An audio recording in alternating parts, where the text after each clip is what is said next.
اللہ تعالیٰ نے قرآن حکیم کے اندر ارشاد فرمایا فَبِمَا رَحْمَةٍ مِّنَ اللَّهِ لِنْتَ لَهُمْ، تو محبوب کیسی اللہ کی رحمت ہوئی کہ آپ اپنے غلاموں کے لیے نرم دل ہو گئے۔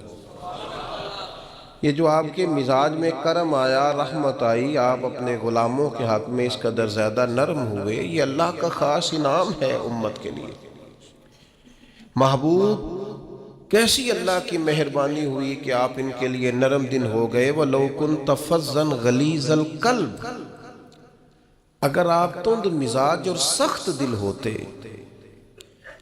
تو لَانْفَضُّوا مِنْ حَوْلِكَ، یہ ضرور آپ کے گرد سے پریشان ہو جاتے، پریشان ہوتے یہ لوگ۔ آپ پر اللہ کا انعام ہوا، ان پر اللہ کا کرم ہوا کہ اللہ نے غلاموں کے حق میں آپ کے دل کو نرم فرما دیا۔ میں نے دیکھا ہے نرم دل آدمی بعض اوقات کچھ نقصان بھی اٹھاتا ہے، دھوکے بھی کھاتا ہے، سیاست کا شکار بھی ہوتا ہے، لوگ اسے استعمال بھی کرتے ہیں۔ نرم جو ہوا، لوگوں کا خیال ہوتا ہے کہ دیکھا میں نے کس طرح سے اس کو بنا لیا ہے اور کس طرح سے میں نے کام لے لیا ہے۔ نبی کریم صلی اللہ تعالیٰ علیہ وسلم نے فرمایا مومن نرم دل ہوتا ہے، اور لوگ اسے بیوقوف سمجھ لیتے ہیں۔ وہ بیوقوف نہیں ہوتا، پتہ اسے سارا ہوتا ہے، عقل اسے ساری ہوتی ہے، باتوں کو سمجھ رہا ہوتا ہے، لیکن چونکہ نرم دل ہوتا ہے تو اس نرم دلی کی وجہ سے لوگ سمجھتے ہیں شاید اسے پتہ نہیں، اسے پتہ سارا ہی ہے۔ اٹ سٹ تے پکھڑا کوار گندہ لسی اور بھی بوٹیاں جان لیں، خبر ہے، پتہ ہے، علم ہے، جانتے ہیں، کیا کریں، مزاج نرم ہے۔ ورنہ حضور علیہ السلام فرماتے ہیں مومن تو اس طرح ہوتا ہے جس طرح اس کے ناک میں نکیل ہے، جیسے اونٹ کے ناک میں نکیل ہوتی ہے، جہاں بٹھاؤ بیٹھ جاتا ہے، جہاں کھڑا کرو ہو جاتا ہے۔ کیوں؟ مومن ہے، نرم دل ہے۔ لوگ سمجھتے ہو میں نے مشورہ دیا تھا مان گیا، اور بھائی وہ مان اس لیے گیا ہے کہ مزاج کا نرم ہے، ورنہ آپ اور مشورہ، ورنہ آپ اور آپ نے اپنی حیثیت جان لی، آپ کے کہے پہ لگ گیا، مانا کیا ہوں؟ وہ تو مزاج میں نرمی ہے، طبیعت میں نرمی ہے۔ آپ یقین کریں کچھ لوگوں کو 1.5 منٹ میں یاد کرایا جا سکتا ہے کہ آپ کیا کہہ رہے ہیں، انہیں سمجھایا جا سکتا ہے، انہیں 1 منٹ میں بتایا جا سکتا ہے کہ آپ چالاکی کر رہے ہیں، آپ تیزی دکھا رہے ہیں، آپ کی حیثیت کیا ہے۔ لیکن کیوں نہیں ایسا ہو سکتا کہ اللہ نے کامل مومن بنایا ہوتا ہے بعض لوگ، ان کے مزاج میں نرمی ہوتی ہے، اللہ کی عطا ہوتی ہے، سب پتہ ہوتا ہے، لیکن وہ جانتے بوجھتے ہوئے اگر چشم پوشی کریں، پردہ پوشی کریں تو یہ تیری چالاکی کا کمال نہیں، یہ ان کے ایمان کا نتیجہ ہے کہ وہ اپنی نرمی کی وجہ سے۔ حضرت عبداللہ ابن عمر رضی اللہ تعالیٰ عنہ کا جو غلام نفل زیادہ پڑھنے لگ جاتا نا، عبادت زیادہ کرتا، تو حضرت عبداللہ ابن عمر اسے آزاد کر دیتے۔ اب غلاموں نے طریقہ بنا لیا، جس کو آزاد ہونا ہوتا وہ ذرا نفل زیادہ پڑھتا، آپ آزاد کر دیتے۔ ایک دن آپ کے بیٹے کہنے لگے حضور یہ آپ کو دھوکہ دیتے ہیں، تو یہ رب کے بندے ہیں نا، ذرا سوچ دیکھو، معیار دیکھو۔ فرمانے لگے مجھے پتہ ہے، میں جانتا ہوں، مجھے خبر ہے ان کی کمزوریوں کی۔ تو حضور پھر آپ پتہ ہے کہ یہ دکھانے کے لیے کچھ دن نفل پڑھتے ہیں اور بعد میں چھوڑ جاتے ہیں تاکہ آپ سے وہ انعام لے لیں، آزاد ہو جائیں۔ فرمایا مجھے پتہ ہے۔ تو حضور پھر فرمایا رب کے نام پہ دھوکہ دیتے ہیں نا، ہم تیار ہیں دھوکہ کھانے کے لیے۔ کوئی تیرے نام پہ دھوکہ دے نا تو تیار ہیں۔ طبیب کو پتہ چل گیا ہے یہ ٹھیک کیسے ہوگا، اب وہ تیرے نام سے دوائیاں دیتا ہے، اسے خبر ہے نا اس کے نام پہ دھوکہ دیتے ہیں، تو بسم اللہ آئے نا، تیار ہے دھوکہ کھانے۔ تو میرے عزیز مزاج کی نرمی، اس کے لہجے کا خوبصورت ہونا بتاتا ہے کہ وہ بیچارہ نرم دل ہے، وہ انکار ہی نہیں، جو کسی نے کہا چلو ٹھیک ہے جی کوئی حرج نہیں۔ بڑے بڑے مناصب والے لوگ میں نے دیکھے ہیں مزاج کے نرم ہوتے ہیں، لوگ سمجھتے ہیں اوہ دیکھو، میں بہت سارے دوستوں کو میں جانتا ہوں، ان کی آپ کبھی باتیں سنیں تو مدعی بھی خود، وکیل بھی خود، اور جج بھی، کہتے ہیں مجھے پتہ ہے میں آیا ہوں، اب آپ نے جواب میں یہ کہنا ہے اور نتیجہ یہ نکلنا ہے۔ آپ سے وہ ملیں گے تو آپ کو کچھ کہنا ہی نہیں پڑے گا، انہیں سارا ہی پتہ ہے، لیکن رہ سب سے پیچھے گئے، کیونکہ چالاک ہے، نرم دل نہیں. اس کی بارگاہ میں مقام کس کا ہے؟ نبی کریم نے فرمایا جو جنتی ہیں ان کے دل چڑیوں کی طرح نرم ہوتے ہیں. یہ جنتیوں کی علامت ہے. فرمایا جنت میں اکثر بھولے بھالے لوگ جائیں گے، سیدھے سادے درویش لوگ، ان کے لیے جنت کے دروازے اور کواڑ کھول دیے جائیں گے، کیونکہ بھولے ہیں، نرم دل ہیں، مزاج میں ٹھنڈک. ایسا نہیں کہ زمانے کی اتار چڑھاؤ کا پتہ نہیں، بس ویسے ہی سیاست دے جھگڑے اساں چھوڑ دیتے تے دولت دے جھگڑے اساں چھوڑ دیتے. یہ محبت دا جھگڑا ہے جڑا چھڑا کوئی نہیں سکتا. جھگڑ کے پیار کرنا ہے، اس سے یہ چھڑا کوئی نہیں سکتا. تو یاد رکھیں کہ مزاج میں نرمی لائیں. لیکن آج میں دیکھتا ہوں طبیعت میں نرمی نہیں لوگوں کے، احساس نام کی چیز نہیں. میرے سے میری زندگی شروع ہو کر میرے اوپر میری زندگی ختم ہوتی ہے. میں سمجھتا ہوں زندگی میں سب سے زیادہ خدمات میں نے کی ہیں. میں سمجھتا ہوں زندگی میں سب سے زیادہ زیادتیاں میرے ساتھ ہوئی ہیں. میں سمجھتا ہوں میں ہی سب سے زیادہ مظلوم ہوں، میری ہی قدر نہیں کی گئی. ہم سب اسی ذہن کے ہو گئے. صرف ہم ہی تھے جو ٹھیک تھے، باقی جو ملا غلط ہی ملا. یاد رکھیں اپنے مزاج میں اس طرح کا رویہ پیدا کر کے ہم نے سختیاں پیدا کر لی ہیں، احساس نہیں. میں آپ کو بتاؤں دل سخت کیسے ہوتے ہیں. نبی پاک صلی اللہ تعالیٰ علیہ وسلم نے فرمایا زیادہ نہ ہنسا کرو، زیادہ ہنسنے سے دل مردہ ہو جاتا ہے. زیادہ نہ ہنسا کرو، الجھے ہوئے لوگوں سے گریزہ نہ ہوا کر. حالات کی قبروں کے یہ کتبے بھی پڑھا کر، حالات کی قبروں کے یہ کتبے بھی پڑھا کر. ہر وقت کا ہنسنا تجھے برباد نہ کر دے. تنہائی کے لمحے ہوں تو کبھی رو بھی لیا کر. زیادہ نہیں ہنسنا. ساری قوم کو لگا نہیں دیا شغل میلے پہ. ہمارے بچے اکٹھے بیٹھ کے کیا کرتے ہیں؟ صرف ہنستے ہی تو ہیں. کون سی حکمت کی بات ہوتی ہے ہماری مجالس میں؟ کون سی تقوی کی بات ہوتی ہے؟ ساری زندگی شغل میلہ بنا لیا ہم نے. یہ دل سخت کرتا ہے ہنسنا. حضرت یحییٰ ابن معاذ فرماتے ہیں زیادہ روٹی نہ کھایا کرو، دل سخت ہو جائے گا. تمہاری طلب بھی صرف روٹی رہ جائے گی، کھانا ہی رہ جائے گا. حضرت عیسیٰ علیہ السلام فرمانے لگے زیادہ نہ بولا کرو، اپنے جملوں کو بے وقت نہ کرو، اپنے لفظوں کی قدر پہچانو. جو لوگ زیادہ بولتے ہیں ان کے دل سخت ہو جاتے ہیں. آپ کی باتیں تھوڑی ہوں، معنی خیز ہوں، حکمت امیز ہوں، تھوڑے جملے، جچی تلی نپی شستہ شائستہ گفتگو ہو، وہ کیا کرے گی؟ وہ دل کو نرم کرے گی. لیکن بہت باتیں کرنا نتیجتاً انسان کے دل کو، یہ تو بدگمانیاں ہوتی ہیں نا، بدگمانیاں یہ دلوں کو سخت کر دیتی ہیں. ہم جو برا سوچتے ہیں نا، لوگوں کے بارے میں بری رائے رکھتے ہیں، تو آہستہ آہستہ ہم جس کے بارے میں برا سوچتے ہیں پھر اسے اپنا دشمن سمجھنے لگتے ہیں. ہمارا دل اس کے حق میں سخت ہونے لگتا ہے. حتیٰ کہ وہ آدمی مصیبت میں مشکل میں آئے تو معاذ اللہ ہمارے دل کو تسکین پہنچتی ہے کہ دیکھو نا ہمارا دشمن تھا، حالانکہ دشمن مرے تو خوشی نہ کریے. سجنا بھی تے مر جانا ہے، اڈیگر تے دین آیا ہے محمد، اوڑک نو ڈوب جانا. میرے عزیز یہ بہت بدگمانیاں، بہت. ایک پڑھا لکھا نوجوان ایک دن آیا اور ایم فل کر رہا ہے بچہ، تو وہ اماں نے باتیں اس طرح کی بتائی ہیں کہ وہ سارا ماحول ہی گڑبڑ کر دیا. وہ کہنے لگی جادو کرا کے، تویز کرا کے ہماری چچی نے اور ہماری فلاں نے اور ہمارے فلاں نے ہمیں آگے بڑھنے ہی نہیں دیا. پڑھا لکھا نوجوان ہے اور وہ یہیں تک الجھا ہوا ہے. کیا مذاق کرتے ہیں آپ. اس طرح بھی ہوتا ہے، اس طرح بھی قوم میں. اور وہ بیچارہ، یعنی چچی کو دشمن توڑی نہ ہوتی، چچا باپ کی جگہ ہوتا ہے، لیکن اس کا لہجہ اتنا غلط تھا اپنی چچی کے حق میں کہ وہ اس طرح کے پڑھے لکھے نوجوانوں کو یہ جملے زیب نہیں دیتے. ہمارا عجیب انداز ہے، ہم نے اپنے بچوں کے ذہن پکے کر دیے. تم نے بڑا آگے جانا تھا، تویزوں کی وجہ سے پیچھے رہ گئے. تو یہ جو جتنے لوگ چلے گئے انگریز ٹیکنالوجی بنا گئے اور کہاں سے کہاں پہنچ گئے، ان کو تویز ہی نہیں ملا میرا خیال ہے کوئی کرانے کے لیے.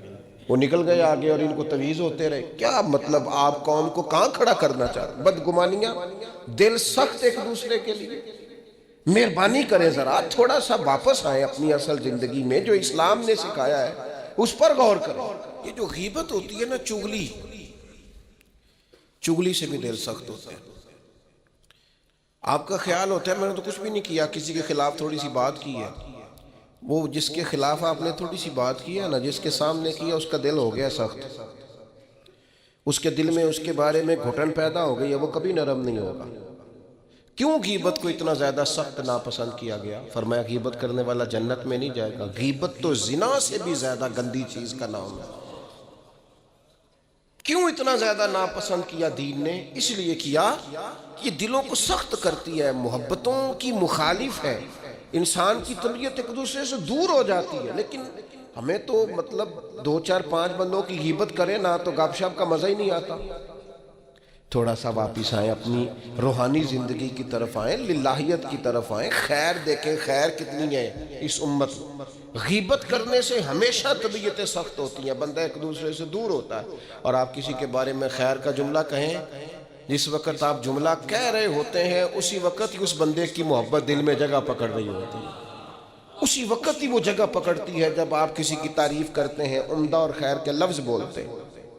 اسی طرح یہ جو مال کی محبت ہے نا، ہرس، ہوس، لالچ، یہ بھی دل کو سخت کرتی ہے۔ جب لوگوں کو بندے نہ نظر آئیں، صرف پیسے نظر آئیں، پھر طبیعت سخت ہو جاتی ہے۔ مال ایک ایسی خطرناک چیز ہے، اگر یہ لالچ اختیار کر جائے، ہرس اور ہوس اختیار کر جائے، پتہ ہے حال کیا ہوتا ہے؟ ایک تو یہ ہے کہ عام چیزوں میں ملاوٹ، یہاں تک حالات خراب ہوتے ہیں کہ لوگ دوائیاں ملاوٹ والی بیچنی شروع کر دیتے ہیں۔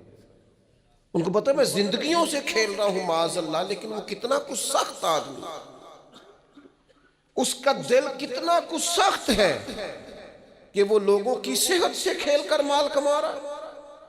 آخر وہ اپنے ضمیر کی عدالت میں تو کھڑا ہوتا ہوگا نا، رات کو اسے نیند بھی تو آتی ہوگی نا، وہ کبھی اللہ اکبر کہہ کے نیت باندھ کے رب کی بارگاہ میں بھی تو کھڑا ہوتا ہوگا۔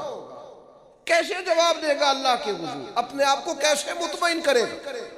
اتنا سخت ہو گیا ہے کہ لوگوں کی زندگیوں سے کھیلنے لگا، مال کی محبت میں، ہرس میں، ہوس میں، اتنا دل سخت ہو گیا۔ یہ چیز سخت کرتی ہے دل کو۔ اس لیے ہمارے بزرگوں نے لکھا ہے کہ کچھ نہ کچھ پیسے کبھی کبھی چھوڑ بھی دینے چاہیے، کہنا چاہیے بس بھئی آج اتنی کمائی ہو گئی کافی، بھئی ابھی تو 2 گھنٹے بچے ہیں، تو اس نے کہا یہ جو 2 گھنٹے بچے ہیں یہ قرآن پڑھوں گا اور مدینے والے محبوب پہ درود و سلام پڑھوں گا۔ صدقہ کیوں رکھا تھا شریعت نے؟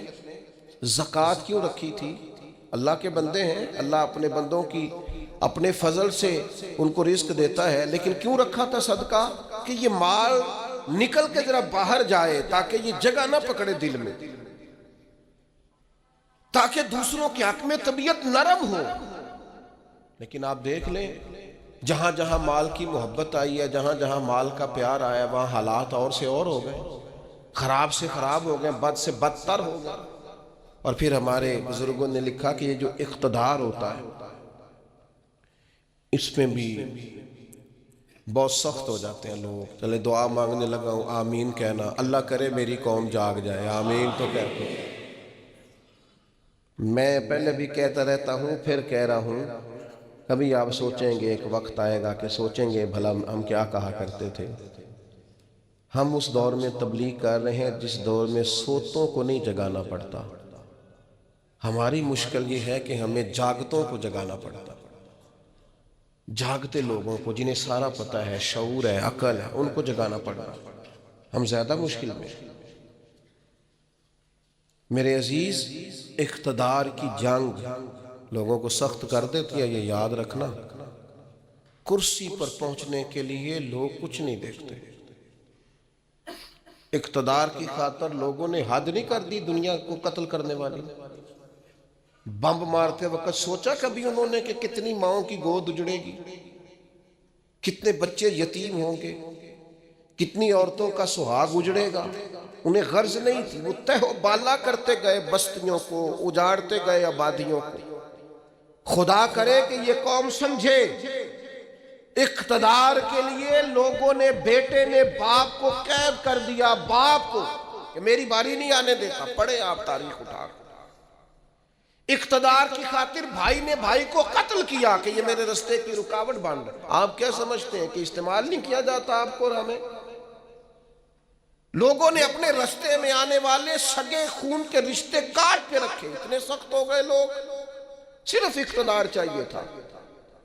میرے رسول پاک صلی اللہ تعالی علیہ وسلم نے صحابہ سے فرمایا کسی قوم میں جہاد کے لیے جب جانا نا تو وہاں جو سرسبز درخت ہو وہ درخت نہ کاٹنا, وہاں کے فصلیں نہ تباہ کرنا, عورتوں اور بچوں پر اور بوڑھوں پر جب تک ہتھیار نہ اٹھائیں حملہ نہ کرنا. کیوں کہ اسلام جو جنگ کرتا ہے وہ جنگ بھی اللہ کے دین کی حکومت قائم کرنے کے لیے کرتا ہے. انسانوں کے اقتدار کی جنگ نہیں ہوتی کہ فلاں کو مسلط کرنا ہے تو فلاں کو مسلط کرنا. اقتدار کا مزاج ہی یہ ہے.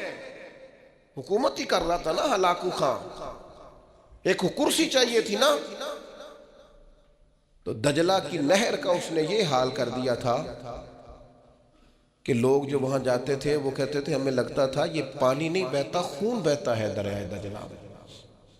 خون ہی خون, دریا اور نہر خون سے بھر گئی.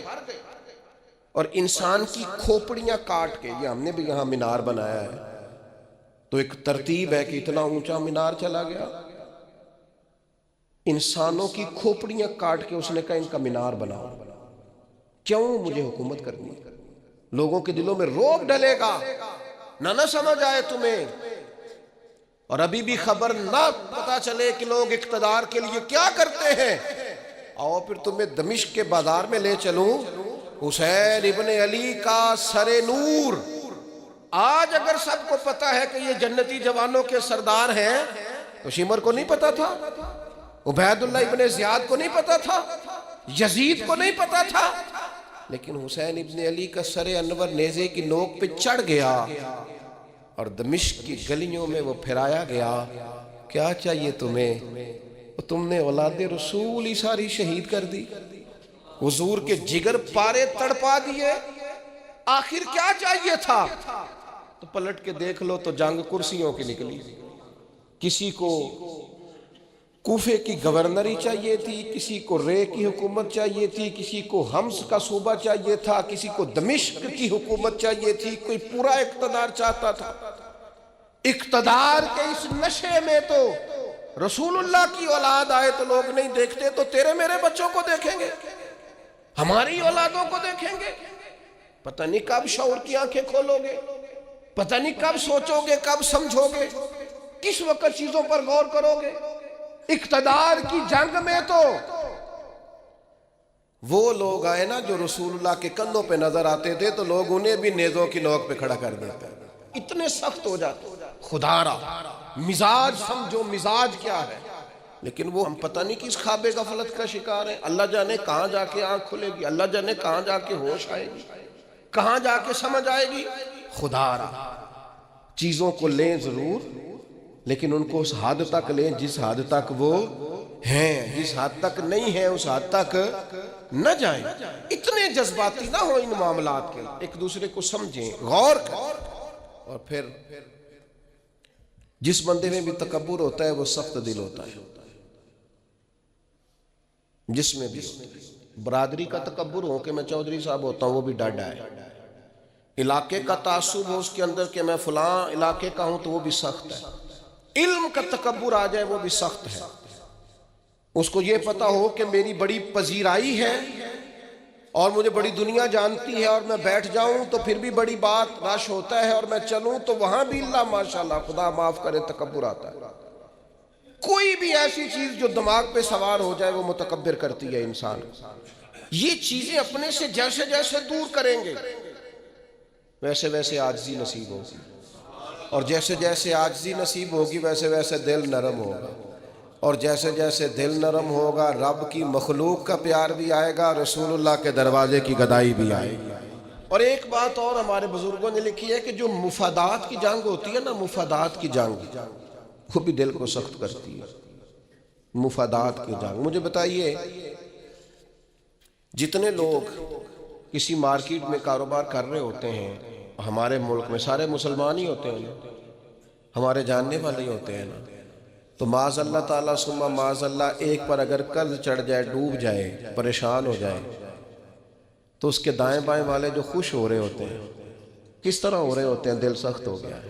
جنگ مفادات کی. اب زیادہ گاہک میری دکان پہ آئے. مفادات کی جنگ طبیعت کو سخت کر.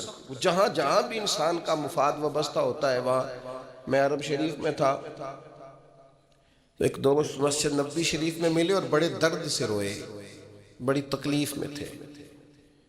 ایک تو بندہ پردیس میں، گھر سے دور، اور پھر اگر آزمائش میں ہو تو پھر شاللہ پردیسی کوئی بھی نہ تھی.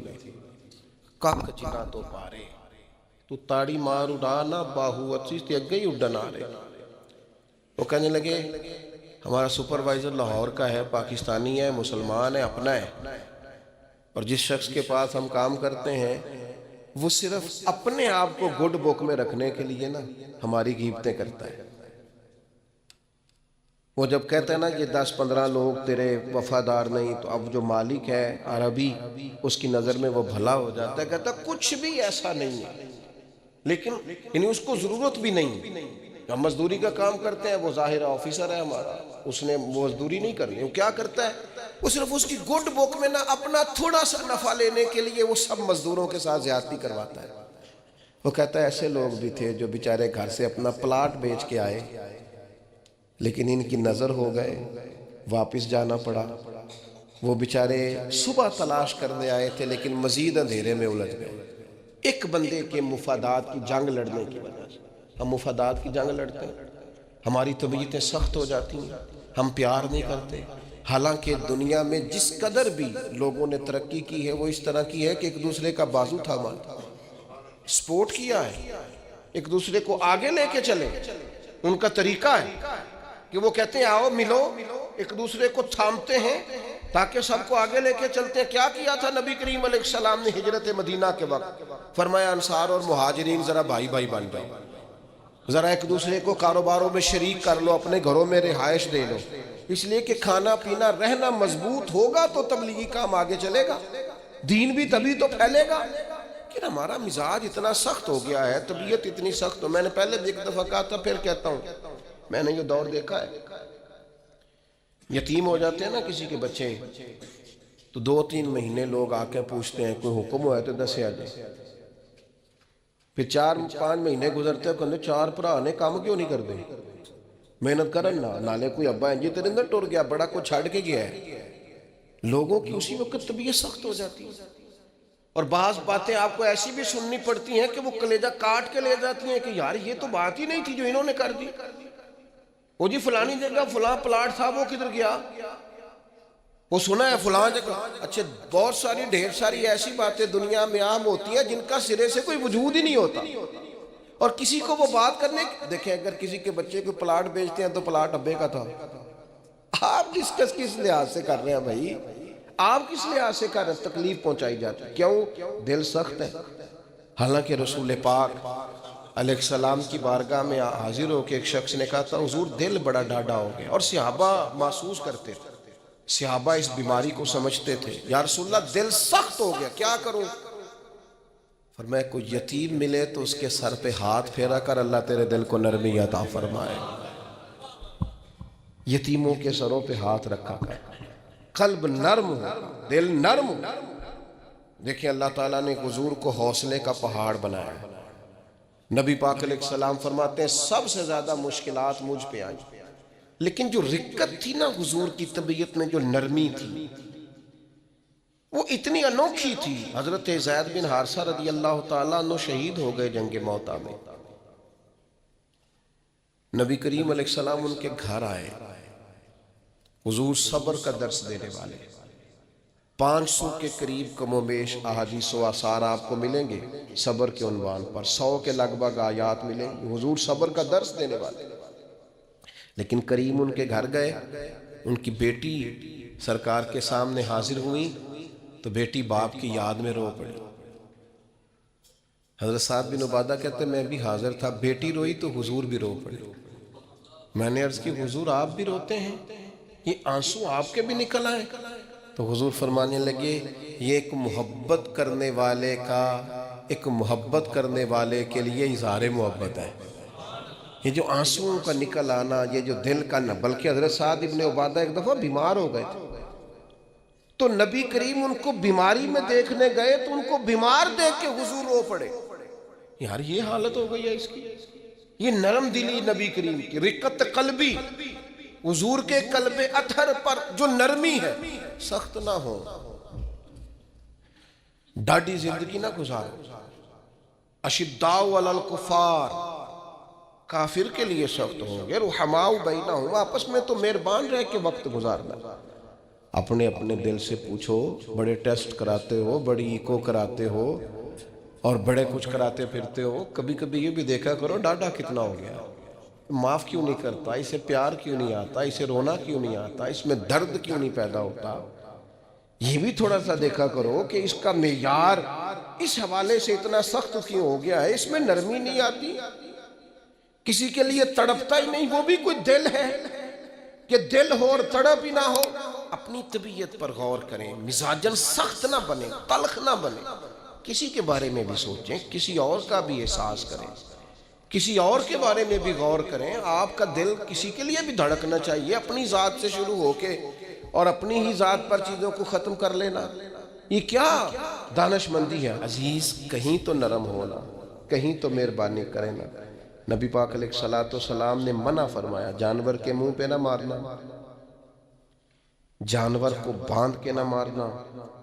حضور علیہ السلام گزر رہے تھے تو ایک آدمی بکرا ذبح کرنے لگا، اس کے سامنے چھری تیز کر رہا تھا، فرمایا 2 موتیں دینا چاہتے ہو، اسے سائیڈ پہ کر کے چھری تیز کرو اور تیز چھری کے ساتھ ذبح کرو تاکہ اسے تکلیف کم ہو۔